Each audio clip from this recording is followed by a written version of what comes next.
श्री स्वामी समर्थ. श्री गुरुदेव दत्त.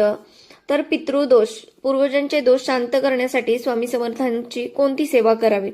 तर पूर्वजांचे दोष म्हणजे आकृत कर्म, पितृदोष शांत करण्यासाठी स्वामी समर्थ महाराजांची सेवा कशी करायची, सुस्पष्ट आणि साधी माहिती मी तुम्हाला देत आहे. सर्वात महत्वाची गोष्ट म्हणजे पितृदोष. पूर्वजांचे दोष म्हणजे काय? अनेक साधना परंपरामध्ये असं म्हणतात की पूर्वजांनी केलेलं पाप म्हणजे अनिष्ट करणं, त्यांच्या संघर्षांनी निर्माण झालेले मानसिक अडथळे, घरातील वंशभूती समस्या, हे गुण, पाप आणि परिणामाची शृंखला पुढील पिढीत परिणाम करू शकते. तर आपल्या परंपरेत त्याला पितृदोष किंवा पूर्वजांचे दोष म्हणतात. आता स्वामी समर्थ महाराजांची सेवा कशी करायची? तर स्वामी समर्थ महाराज हे भक्तांच्या जीवनातील प्रत्येक दुःख, क्लेश व अडथळा दूर करण्यासाठी भक्तांच्या कृपेचे आपले दैवत आहेत. तर आपल्या परंपरेनुसार स्वामी समर्थ महाराजांचं नामस्मरण करा, पूजा सेवा करा आणि हे करताना श्रद्धा महत्वाची आहे. ही त्रेणी पूर्वजांचे दोष शांत करण्यासाठी अतिशय प्रभावी मानले जाते. तर आता सेवा कधी करावी? शुभ दिवस असतो गुरुवार, पौर्णिमा, अमावस्या किंवा पितृपूजनाचे दिवस.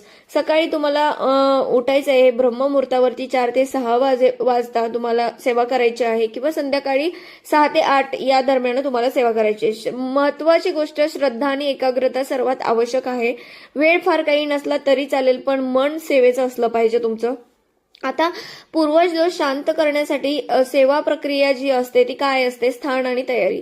तर तुम्हाला यासाठी शांत स्थान पाहिजे, त्याच्यासाठी स्वच्छ आसन पाहिजे आणि स्वामी समर्थ महाराजांची मूर्ती किंवा फोटो तुमच्यासमोर असला पाहिजे. एक दिवा लावा, धूप जाळा आणि कापूर असला तरी कापूर जाळला तरी चालतो.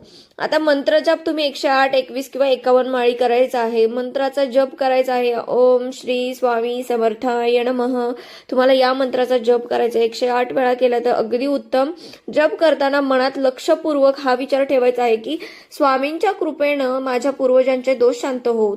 आता पितृशांती मंत्र, जर तुम्हाला विशेष पितृशांती मंत्र वाचता येत नसेल किंवा तुमच्या लक्षात नसेल तर तो वाचा. अन्यथा हे शब्द मनाने म्हटले तरी चालतील की माझ्या पूर्वजांचे दुःख, दोष, अडथळे शांत होत आणि सर्वांचे आत्म्यास शांती लाभो.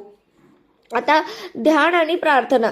तर तुम्हाला स्वामी समर्थ महाराजांचे रूप ध्यानात घ्यायचं आहे आणि शांत मनाने स्वामी समर्थ असं तुमच्या मनातल्या मनात नामस्मरण करायचं आहे. त्यांचं प्रकाशमय रूप, शांती, श्रद्धा मनात हळूहळू या गोष्टी म्हणत राहा. स्वामी समर्थ महाराज माझ्या पूर्वजांचे दोष शांत करा. आता अजून कोणती सेवा करू शकता तुम्ही याच्यामध्ये? तर स्वामी समर्थांची आरती म्हणू शकता, कंटिन्यू तुम्ही दीप लावून ठेवू शकता, भजन, नामस्मरण तर तुम्हाला करायचंच आहे. तर ह्या सेवा केल्याने अधिक प्रबळ होतो. तर सेवा केल्याचा लाभ म्हणजे मानसिक शांती, घरात सकारात्मक ऊर्जा, पूर्वजांचे दोष शांत व्हायला मदत, मनामध्ये